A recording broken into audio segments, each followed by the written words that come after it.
Bonjour à toutes et à tous, bienvenue dans 85 Chrono, le terrain, le premier rendez-vous sport du lundi sur TV Vendée. On va revenir sur les principaux résultats sportifs du week-end et on va commencer avec du football et le championnat de division 2 féminine. C'était la 22e et dernière journée ce dimanche. La Roche ESO qui jouait son maintien ce dimanche face à Metz au stade de Saint-André-Varnay. Alors excusez-nous pour la qualité de ces images. Et ce sont les Messines qui ont ouvert le score par Delabre à la 13e minute. 10 minutes plus tard, Martino égalise pour la Roche ESO. Un but partout, c'est le score à la pause. À la 53e minute, Laura Muller permet aux Ornésiennes de prendre l'avantage. Ça fait 2-1. Mais Metz égalise à la 56e minute avec un but signé Boutaleb. Ça fait 2 partout. Et à la 81e minute, c'est Lauriane Borde qui trouve le chemin des filets. La Roche ESO qui s'impose 3-2 et qui valide donc son maintien en division 2 féminine. Un grand soulagement pour le coach Fabrice Bouillet. On va écouter sa réaction ainsi que celle de Jessica Silva, entraîneur du FC Metz, au micro de Sandrine Pelletier. On a su, malgré la bonne entame de match et ce but pris sur coup de pied arrêté, alors qu'elles n'avaient pas eu d'occasion, rebondir. Parce que le problème, là, on a deux situations qu'on ne met pas. Ensuite, on prend le but. On a le caractère pour revenir. On passe devant. De nouveau un coup de pied arrêté où au lieu d'être agressif comme on sait le faire, parce qu'on a pris relativement peu de buts sur coup de pied arrêté, de nouveau passive, de nouveau à se regarder les unes les autres, à pas vouloir faire de bêtises et puis voilà, mais on a de nouveau retrouvé les ressources derrière pour aller marquer et puis je pense que sur l'ensemble du match, en termes d'occasion, il n'y a pas eu photo aujourd'hui, elle est loin d'être volée cette victoire. La Roche était barragiste et ils ont joué avec du cœur et de l'âme et ont tout mis sur le terrain. On a perdu nos premiers et deuxième ballons, donc forcément 2 sur 3 buts qu'on prend, c'est nos buts qu'on crée nous-mêmes. Donc forcément quand tu donnes des buts à l'adversaire et que tu ne gagnes pas ton premier et deuxième ballon, tu perds le match. On a essayé de brasser un peu le vestiaire, leur faire rendre compte qu'on était en train de perdre les duels, qu'on n'était pas assez agressif, qu'on prenait pas soin du ballon alors que techniquement on aurait dû être au-dessus. Donc ce défaite-là, les seules personnes responsables seront mes joueuses. Des clubs amateurs continuent au niveau national parce qu'ils jouent avec vraiment beaucoup de fierté et honneur pour leur club et le mental surpasse le talent. Et donc grâce à cette 7e victoire, la Roche ESO termine 8e et évite donc la 10e place synonyme de barrage. C'est le Havre qui termine en tête de ce groupe avec 1 point d'avance sur Nantes. Le Havre qui est donc promu en division 1, tout comme Rodez qui a terminé en tête du groupe B. Toujours en football, en National 2, on jouait ce week-end la 29e et avant-dernière journée. L'équipe des Herbiers s'est inclinée sur la pelouse de la réserve de Montpellier, 1-0. Le VHF qui est 9e au classement et qui terminera sa saison le week-end prochain à domicile face à Chamalières. On passe au handball et on s'intéresse en priorité à la Nationale 3 masculine puisque c'était la dernière journée et le Slam se maintient en Nationale 3. L'équipe d'Aubigny et de Moutier-les-Mauffais est allée s'imposer à La Rochelle samedi soir 26-23.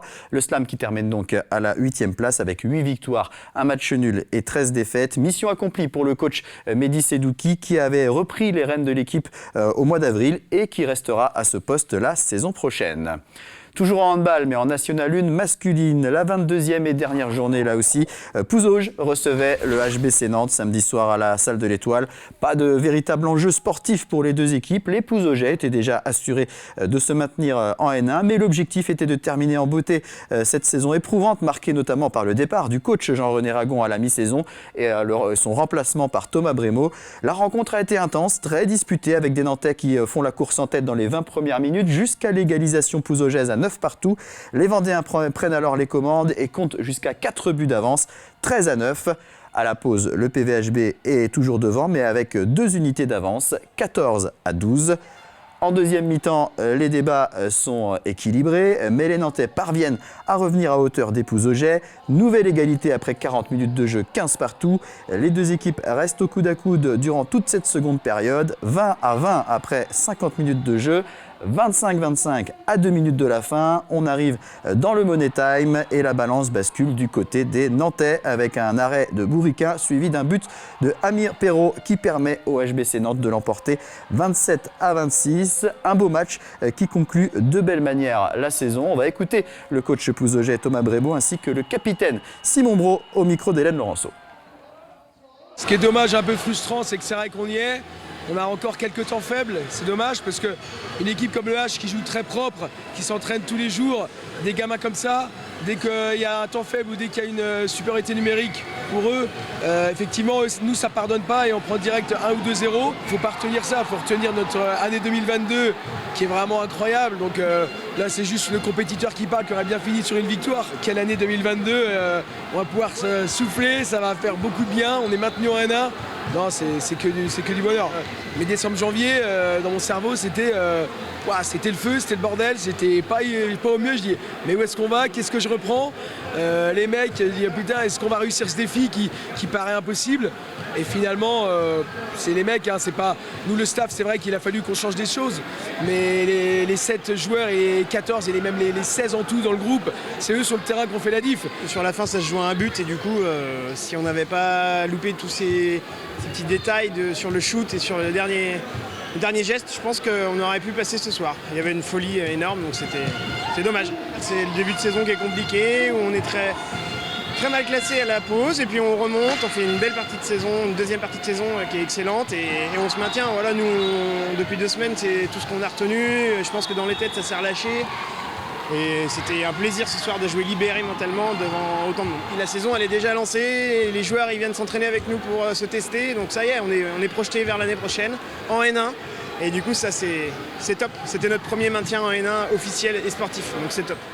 Et le PVHB qui termine donc cette saison à la 9e place avec 8 victoires, 3 matchs nuls et 11 défaites. C'est la Nester qui termine en tête avec 18 victoires. Le PVHB qui prépare maintenant la saison prochaine avec un nouvel entraîneur déjà connu. Il s'agit de Steve Berger qui arrive d'Angoulême où il dirigeait l'équipe féminine en National 1. Il était présent samedi soir à la salle de l'Étoile pour vivre ce match contre le HBC Nantes, un match qu'il a vécu intensément d'ailleurs. Hélène Laurenceau a demandé à Thomas Brémaud et Simon Brault comment ils envisageaient la saison prochaine. On les écoute. Du repos et j'ai hâte de souffler un peu pour prendre un peu plus de temps dans ma vie perso. J'ai toujours mon travail à temps plein au comité à La Roche, mais au niveau du coaching à haut niveau, on va faire une petite pause l'année prochaine. Je continue, j'ai que 32 ans. Donc j'ai commencé tôt, donc ça fait longtemps que je suis là, mais j'ai que 32 ans, donc je suis en pleine forme. Pour l'instant, ma famille me permet de continuer de jouer, donc on y va et on continue, on rempile. Allez, on poursuit avec du rink hockey et le championnat de National 1 Élite, la 18e journée. Et le Poiré Roller qui recevait Ploufragan samedi soir à la salle de la Montparière. 2 équipes qui visent une place qualificative pour la Coupe d'Europe. Le Poiré en noir ouvre le score à la 6e minute par Marty, 1-0. Égalisation de Ploufragan à la 8e minute avec un but signé Roux. Les Bretons qui prennent l'avantage à la 18e minute grâce à Taboada. 2-1 pour Ploufragan. Puis 3-1 avec un but de Zaldivar. Sanchez permet aux Genoux de réduire l'écart. Et à la pause, c'est donc Ploufragan qui mène 3-2. En seconde période, à la 28e minute, Ploufragan fait de nouveau le break avec une nouvelle réalisation de Zaldivar. Ça fait 4-2. Le joueur du Poiré, Armando Sanchez, y va lui aussi de son doublé et les Genoux reviennent de nouveau à une longueur de Ploufragan, 4-3. Mais 4 minutes plus tard, nouveau but de Ploufragan par l'intermédiaire de Rousseau, ça fait 5-3. Et puis en fin de match, les Bretons vont assommer les Vendéens avec 2 buts supplémentaires signés Roux puis Brillat à la 47e et à la 48e minute. Ploufragan qui s'impose donc 7-3. Réaction des coachs au micro de Sandrine Pelletier. On a fait une première où on a donné trop de facilité. Donc du coup, on s'est retrouvé derrière au score. Je pense que ça a favorisé un peu le match que Ploufragan était venu faire. Donc un match assez défensif, ils ont eu des contre-attaques. On a dépensé beaucoup d'énergie pour récupérer les 2 buts d'écart. On est revenu à 3-2. Après, je pense qu'ils ont été plus adroits devant le but que nous. On a eu beaucoup d'occasions. On n'a pas su les concrétiser. Donc, du coup, après, voilà, le score, c'est un peu sévère parce que c'est vrai qu'on prend 2 buts dans la dernière minute qui fausse un peu la physionomie du match. Mais voilà, je pense qu'il faut un bon match. Il faut les féliciter. Ils ont gagné 3 points et nous, de continuer à travailler. Donc c'était un match très important, je pense, pour les 2 équipes parce qu'on joue à une place européenne. Donc on avait un point de plus que le Poiré, donc c'était très important de venir ici faire des points. Après, je pense qu'en termes de match, on a entré bien, on a créé 12 occasions, on a un péno qu'on ne réussit pas à le mettre au fond. Et derrière, on prend un but.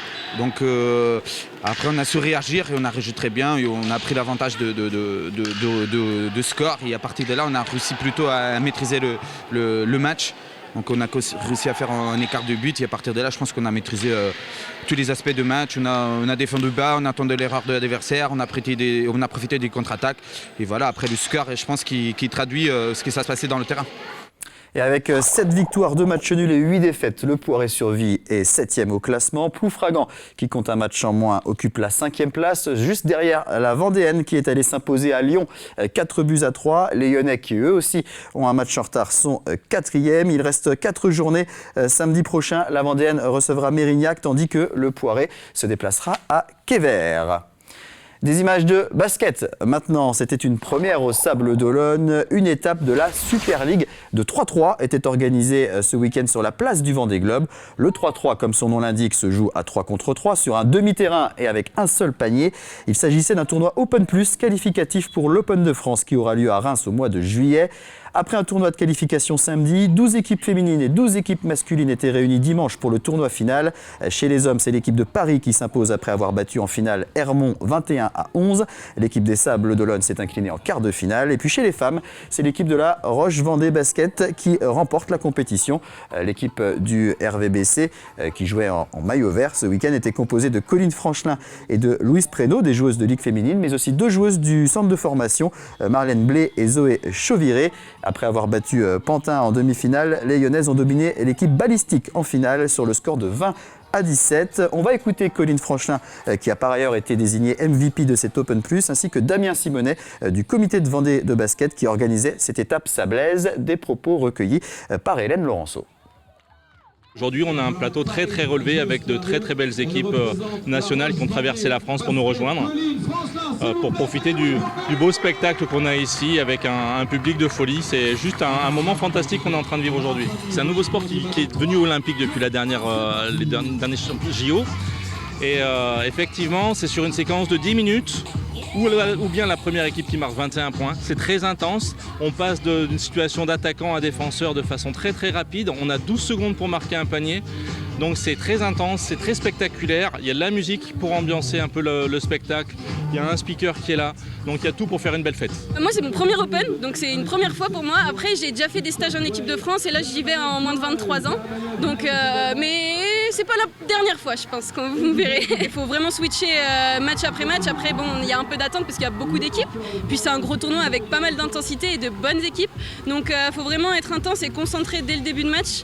Et après se focaliser sur le match d'après et tout donner à chaque fois malgré aussi l'accumulation de matchs. C'est trop cool le 3-3 parce que c'est vraiment comme on dit chill, genre c'est vraiment tranquille dans le sens où pas de prise de tête, tu rates un shoot, c'est pas grave, passe à l'action suivante, il y a beaucoup d'enchaînements d'actions et puis il y a la musique, c'est l'été, tu joues contre tes amis, c'est vraiment une très bonne ambiance et donc franchement je conseille à tout le monde si vous n'avez pas essayé de faire du 3-3. Et toujours en basket et toujours au Sables d'Olonne, le recrutement se poursuit du côté des Sables Vendée Basket qui évoluera de nouveau en N1 la saison prochaine. Tidiane Badiane portera les couleurs du LSVB, âgé de 26 ans. Il mesure 2,07 m et il évolue au poste 5. Il jouait cette saison à Charleville en National 2 et à noter que le club sablais a également annoncé que le meneur Kevin Cham poursuivait l'aventure. Sport automobile maintenant avec le slalom de Vendée. C'était la 6e édition de cette épreuve qui s'est déroulée dimanche sur la piste de la Michetterie à Fontenay-le-Comte. Un parcours spécifique était mis en place sur 1800 mètres. Il y avait des essais le matin puis 3 manches l'après-midi.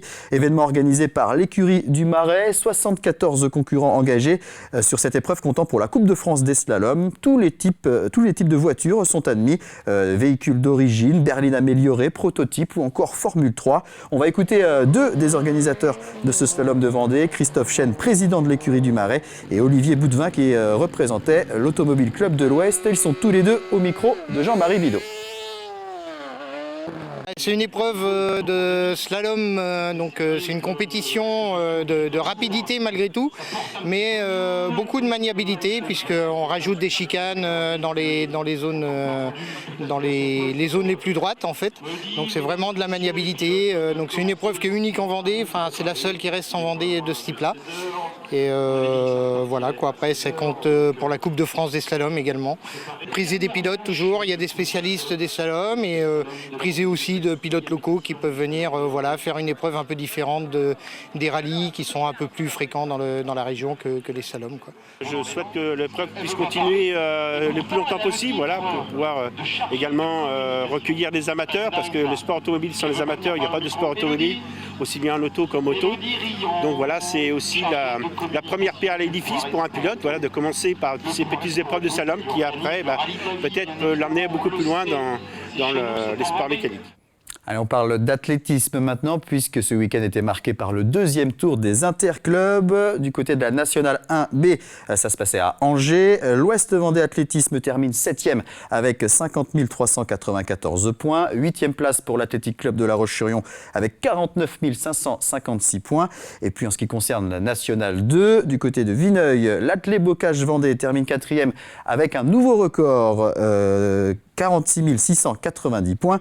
Et puis également en M2 du côté de Nantes, l'Entente-Sèvres termine en tête avec 43 332 points, juste devant l'Athlétique Sud-Vendée, deuxième avec 43 194 points. Et puis un mot de voile pour terminer avec les championnats d'Europe d'IQ-Fall à Torbole en Italie. Et pour la 3e année consécutive, la Sablaise Hélène Noës-Mohen, championne du monde en titre, a remporté le titre européen. Après les qualifications et avant la medal race, elle était seulement deuxième, mais elle a finalement remporté cette course décisive en devançant la Britannique Emma Wilson et la Polonaise Maja Dziarnowska. C'est la fin de cette émission. Je vous donne rendez-vous à 18h50 pour 85 chrono le vestiaire. On recevra notamment Laurent Grelier, coprésident de La Roche ESO, et Fabrice Bouillet, coach de l'équipe de D2 féminine, pour revenir sur le maintien de l'équipe en D2 féminine, mais aussi la montée des garçons en National 3. Très bonne journée à tous.